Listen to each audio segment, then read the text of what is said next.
Good afternoon students. आज हम maths के इम्पोर्टेंट क्वेश्चंस के बारे में डिस्कस करेंगे। हमारा फर्स्ट यूनिट है सेट। सेट क्या होता है? वेल डिफाइंड कलेक्शंस होती है ऑब्जेक्ट में, जो कि हमारा फर्स्ट यूनिट है। इसमें हमें पढ़ना है union of set. Union of set means elements को इकट्ठा करना। उसके बाद intersection of set. Intersection means common element. इनके लिए आपको और वर्ड्स होगा तो हमें यूनियन निकालनी है, एंड वर्ड है तो हमें इंटरसेक्शन निकालने है। इन दोनों वर्ड्स में कंफ्यूज नहीं होना है। उसके बाद है मेरे पास difference of set a minus B, B minus A. ये दोनों चीजें डिफरेंट हैं। जब a माइनस बी निकालेंगे तो हमने a के वो एलिमेंट्स लेने हैं जो b में नहीं है। अगर हमने b माइनस ए निकालना है तो हमें b के वो एलिमेंट लेने हैं जो a में नहीं है।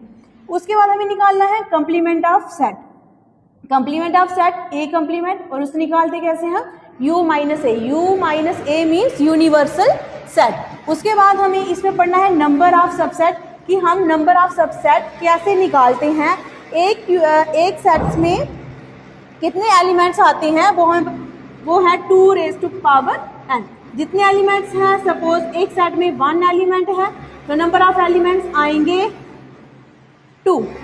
अगर नंबर ऑफ एलिमेंट्स 2 है तो उसमें जो सबसेट्स बनेंगे वो बनेंगे 4। तो इसी के अकॉर्डिंग उसके बाद De Morgan law. De Morgan law is very very important. De Morgan law में आपको या तो वो बोल सकता है कि show that De Morgan law, या फिर आपको बता सकते हैं show that A union B complement is equal to A intersection A complement intersection B complement, या A intersection B complement is equal to A complement union B complement.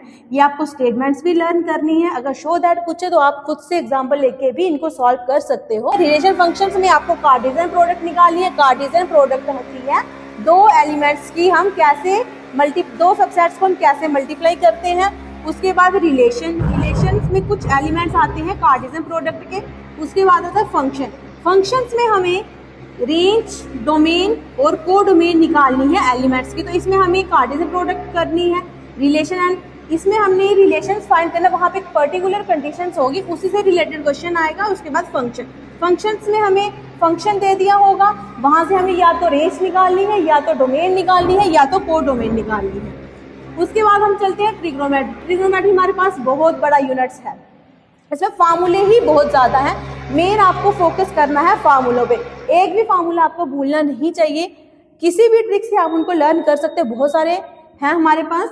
अब इसमें हमने करना क्या गया है, एक तो हमारे पास है कि हमने ट्रिग्नोमेट्रिक रेशियोज निकालनी है। जब हमें एक रेशियोज गिवन है, हमें दूसरी बाकी वाली रेशियोज हम कैसे निकालेंगे। उसके बाद डिग्री मेजर्स को कि हमने डिग्री मेजर्स को रेडियंस में कैसे कन्वर्ट करना है, और रेडियंस को डिग्री मेजर्स में कैसे कन्वर्ट करना है। डिग्री मेजर मीन्स डिग्री, जैसे 2 डिग्री हो गया, और पाई रेडियन मीन्स ये।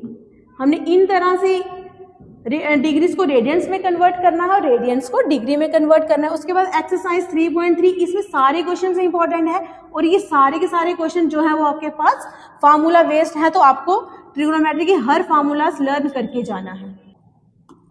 कम्प्लेक्स नंबर में आपको मेन इमेजिनरी यूनिट्स पता होना चाहिए, ये वाली वैल्यूज पता होना चाहिए। उसके बाद एडिशन कैसे करते हैं, रियल पार्ट्स को कैसे, इसमें रियल्स को रियल में ऐड करना है, इमेजिनरी को इमेजिनरी में ऐड करना है। उसके बाद मल्टीप्लिकेशन को सिंपली हम डिस्ट्रीब्यूटिव प्रॉपर्टी से भी निकाल सकते हैं, और इसमें यूज हमें ये करना i iota square is equal to -1। उसके बाद मल्टीप्लिकेटिव इनवर्स का एक क्वेश्चन आता ही है, तो इसको भी आप कर सकते हो। अब हम जाएंगे लीनियर इनइक्वालिटी। लीनियर इनइक्वालिटी जैसे हम इक्वेशंस को सॉल्व करते हैं, सेम वही मेथड्स हैं सारे, सिर्फ इसमें फ़र्क आ जाता है कि हमारे पास ग्रेटर देन का साइन आ जाता है और लेस देन का साइन आ जाता है। बाकी सारा सेम है, तो ये भी आपको करके जाना, और इसमें से भी एक क्वेश्चन ज़रूर आएगा। उसके बाद आते हैं हम परमुटेशन एंड कम्बिनेशंस पे। परमुटेशन एंड कम्बिनेशंस हमारे पास बड़ा यूनिट्स हैं। इसमें हमें पता होना है हम फैक्टोरियल फंक्शंस को कैसे फाइंड आउट करते हैं, और इसमें जो की पॉइंट्स है फैक्टोरियल फंक्शंस। उसके बाद हमें परमुटेशन एंड कम्बिनेशन, ये आपको फार्मूलास लर्न करना है। और इसमें से लॉन्ग आंसर्स में भी क्वेश्चन, इसमें से लॉन्ग आंसर में भी आता है और शॉर्ट आंसर्स में भी क्वेश्चन आता है। तो आपको परमुटेशन मेन फोकस रखना है, परमुटेशन और कम्बिनेशंस पे। बाइनोमियल थ्योरम्स में आपको बाइनोमियल थ्योरम को हम कैसे एक्सपेंड करते हैं ये आना चाहिए। क्योंकि अगर वो पूछेगा तो यही पूछेगा कि आपको क्या करना है, कि इस तरह से दे देगा जैसे x प्लस 3y की पावर 5, तो इसको आपको एक्सपेंड करना है। तो परमुटेशन और कम्बिनेशन में लास्ट में 1-2 क्वेश्चंस हैं, वो इंपॉर्टेंट है। परमुटेशन में ज़्यादा नहीं है। उसके बाद हम सीक्वेंस एंड सीरीज पे आते हैं। सीक्वेंस एंड सीरीज में मेरे पास लॉन्ग आंसर का क्वेश्चन आता है 6 नंबर का, और यहाँ पे जो क्वेश्चन आएगा वो लास्ट जो क्वेश्चन हैं 20 to 30 के बीच में, वहाँ से क्वेश्चन आ जाएगा। और इसमें हमें करना क्या है कि हम जीपी की nth टर्म कैसे निकालते हैं और हम n टर्म्स का सम कैसे निकालते हैं। परमुटेशंस में आपको एक तो nth टर्म निकालनी, दूसरा आपको सम ऑफ n टर्म्स निकालना आना चाहिए। बस इसी से रिलेटेड आपके पास क्वेश्चन आ जाएगा। स्ट्रेट लाइंस बहुत इंपॉर्टेंट है। स्ट्रेट लाइंस में जो आपके पास मेन पॉइंट्स हैं, how to find slope of line by using points and angles. Points दिया होगा तो फार्मूला है y2 minus y1 divided by x2 minus x1। ये है स्लोप ऑफ लाइंस। अगर हमें एंगल दिया है तो tan theta is equal to slope of line is equal to, अब ये यूनिट कंफ्यूजिंग इसलिए है क्योंकि यहाँ पे हमें पॉइंट्स भी दिए हैं, एंगल्स भी दिए हैं, तो हम कंफ्यूज हो जाते हैं कि हम कैसे फाइंड करेंगे। और दूसरा कि how to form equation of line using slope point and 2 points. अगर हमें स्लोप दी है और पॉइंट दिए तब हम इक्वेशंस कैसे निकालेंगे, तो हम निकालेंगे y minus y1 is equal to m x minus x1। ये कौन सी है, जब हमें एक पॉइंट दिया और दूसरा स्लोप दिया। अगर हमें सिर्फ 2 पॉइंट्स दिए हैं तो हम निकालेंगे y minus y1 is equal to x2 minus x1 y2 minus y1 divided by x2 minus x1 into x minus x1। ये है मेरे पास 2 पॉइंट फार्मूला कि हम 2 पॉइंट्स दिए तो हम स्लोप्स कैसे फाइंड आउट करेंगे। और इसमें आती है आपको इक्वेशन ऑफ लाइन दी जाएगी, वहाँ पे आपको स्लोप्स निकालनी है और उनके इंटरसेप्ट्स निकालने हैं। वो भी आपको सारा कुछ क्लास में कराया गया है, तो उनसे रिलेटेड जो क्वेश्चन है वो सारे करके जाना है। उसके बाद आते हैं हम कोनिक सेक्शंस पे। कोनिक सेक्शन में हमारे पास मेन टॉपिक है सर्कल में हमें सर्कल का रेडियस कैसे फाइंड करेंगे, सेंटर्स कैसे फाइंड करेंगे। इक्वेशन होती है इसकी x square plus y square plus 2hx plus 2gy is equal to r square. इसमें जो h और g है ये इसका सेंटर है और r इसका रेडियस है। और मेन आपको फोकस करना है एलिप्स, पैराबोला और हाइपरबोला। एलिप्स, पैराबोला, हाइपरबोला, इसमें सिर्फ आपको मेन ये चीज़ समझनी है कि हम फोकस कैसे निकालते हैं, वर्टेक्स कैसे निकालते हैं। बाकी सारे क्वेश्चन सेम है, या तो वो आपको दे देंगे कि फोकस दिया है, वर्टेक्स दिया तो आपको इक्वेशंस फाइंड करनी है, या तो आपको इक्वेशंस दी होंगी तो आपको वो चीज़ फाइंड आउट करनी है। अब हमने करना 3 डायमेंशन। 3 डायमेंशन में एक ही कंसेप्ट है जो आपने 10th में भी पढ़ा है। 10th में था डिस्टेंस फार्मूला, वहाँ पे हम सिर्फ 2 कोऑर्डिनेट्स लेते क्योंकि वहाँ पे मेरे पास प्लेन था।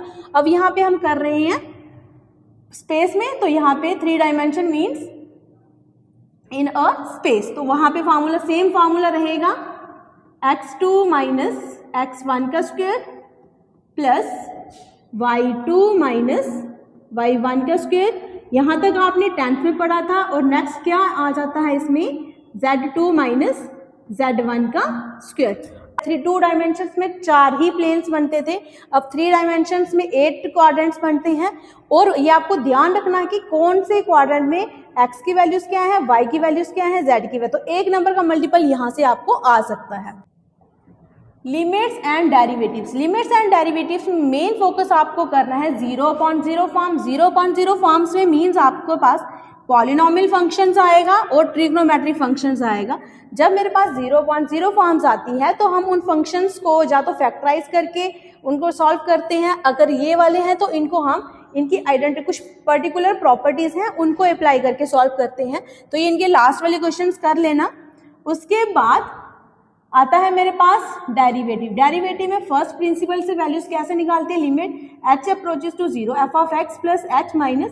सिंपल क्वेश्चन होगा छोटा सा तो वो आपको फर्स्ट प्रिंसिपल से पूछ लेंगे। अगर बड़ा क्वेश्चन है तो आपको सिंपल मल्टीप्लिकेशन रूल आना चाहिए और डिवाइड रूल आना चाहिए। मल्टीप्लिकेशन रूल है मेरे पास